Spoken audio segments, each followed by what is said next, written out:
Welcome back. With us now is attorney Thomas Greer of Bailey and Greer. We are talking about legal malpractice. So we've kind of discussed what legal malpractice is, what the most common instances of it are. Now, what can the consumer do to protect themselves to where they are getting a competent attorney from the get-go to where they don't have to worry about this after the fact? Certainly. Well, first of all, when you're a consumer and you think to yourself, I need an attorney, okay, don't just call the first attorney you see on TV or pick up the Yellow Pages. Try to use your friends and family or church members as resources. Have they had a good experience with an attorney? And try to do a little bit of background work before you just pick up the phone and call someone. If you've had an attorney that's helped you, let's say, do a will for you, but he doesn't do divorces, call that attorney and get recommendations from that attorney. It's pretty common. Most attorneys in Memphis and whatever community you're in, if you don't do a particular area of law, you're going to know the most respectable, competent lawyers to do that. Mm-hmm. So that's in finding an attorney. And then when you go meet with the attorney, as I said, do they have malpractice insurance? What kind of experience do they have? If you're going to someone for a personal injury case, do they handle personal injury cases primarily, or do they do more estate planning and then just if a personal injury case comes in, they do that too? You want to know that.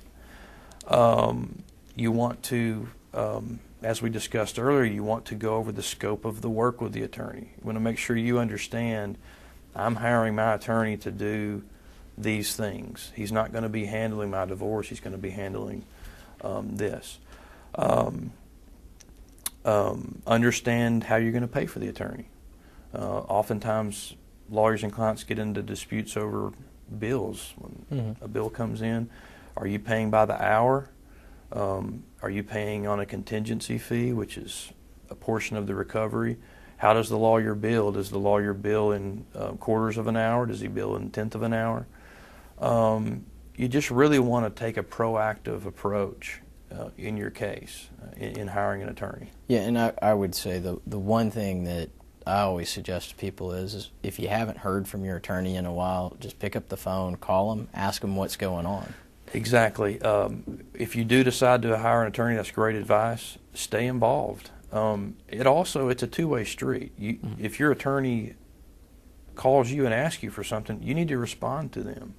If they need a piece of information, it's not just on a whim. They need it for your case. You need to be responsive to your attorney's inquiries. You can also, in most cases today, you can kind of follow along with the progress of your case. If it's a bankruptcy case, it's filed in federal court. You can find almost anything on the internet these days. You can see, is my attorney filing these things? You can kind of follow along. Same thing with circuit court.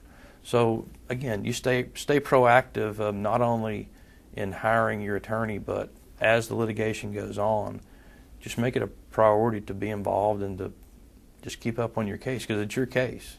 Yeah, and a lot of times I think a lot of cases, even if they're a good case, they're not a really good case unless you've got a client that's involved in it. Because that's who was there, that's who would have seen it, that's who's got the knowledge. And we as attorneys, we've got the knowledge base of how to present that story to whatever government agency it is, or court, or jury, or anything like that.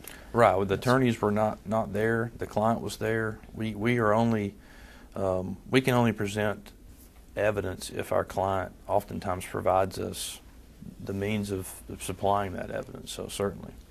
So I guess one thing there is if you come to the realization that your attorney is not, you don't feel like they're working for you, what do you do? Right. So let's say you suspect something. You're not getting a return phone call. You can't get a straight answer. I would encourage you to set up a meeting if you can and meet with them face to face and get to the bottom of it. Ask them to provide some kind of explanation on what's going on, express your dissatisfaction or whatever the case may be. If your fears are not just totally alleviated, then you have a right to pick up the phone and call another attorney. You have a right to fire your attorney. Just like you can fire the person that does your yard, you can fire your attorney. And so if you're not satisfied, you can always terminate him. You can find another attorney to take over the case and also investigate whether or not the previous attorney has possibly committed malpractice. And the other thing with that too is, if you are calling your attorney and you can't get a hold of him, I think sending him a letter is always a good thing. That's actually a very great tip, because oftentimes in legal malpractice cases it comes down to he said, she said, and if you have some documentation, email, letter to say, well, I sent my attorney 5 emails and a letter over this period of time, I never heard back from him, that's a lot better than saying I called. It's a little bit more difficult to substantiate that. So yeah, put it in writing, and it also lets your attorney know, I'm serious about this. I want you to pay attention to me, and I want you to pay attention to my case. Yeah, and the one thing with that, a lot of people sometimes will send it certified mail return receipt requested, and I always suggest that you send it both that way and regular mail at the same time, so you can say, well, this one came back unaccepted and this one didn't. Right. Just different stuff like that, because I guess it's almost, our industry is almost like any industry. You've got good ones and you got mediocre ones, and you got some that you're looking at them going, I don't understand how you continue to find clients. Right. That's unfortunately that's true. Yeah. So, but the on this, as far as legal malpractice claim, when those are filed, about how long do they wind up running? Well, it varies. If you're going to go from the filing of a lawsuit all the way to a trial, that can take 2 or 3 years, believe it or not. People don't understand that. Hopefully you can get it resolved quickly. The attorney will acknowledge their mistake and try to make it right. But oftentimes it can drag on. It's a very unpleasant process because there's an emotional attachment with your attorney. You've gone to an attorney because something important in your life, you need help with something. And so when that faith is breached by the attorney, it's very emotional. So yeah, it can drag on, and it can be very difficult for the client. Okay. Our time is up for this edition of Legalese. I'd like to thank our guest for taking time out of his busy schedule to be with us and sharing his thoughts and insights. If you would like more information about Legalese or any other program on GHS TV, please refer to our website at www.ghstv.org. Thank you for joining us today. Be sure to join us next month for more discussion on legal topics. Until then, I am Vince Perryman, and thank you for watching.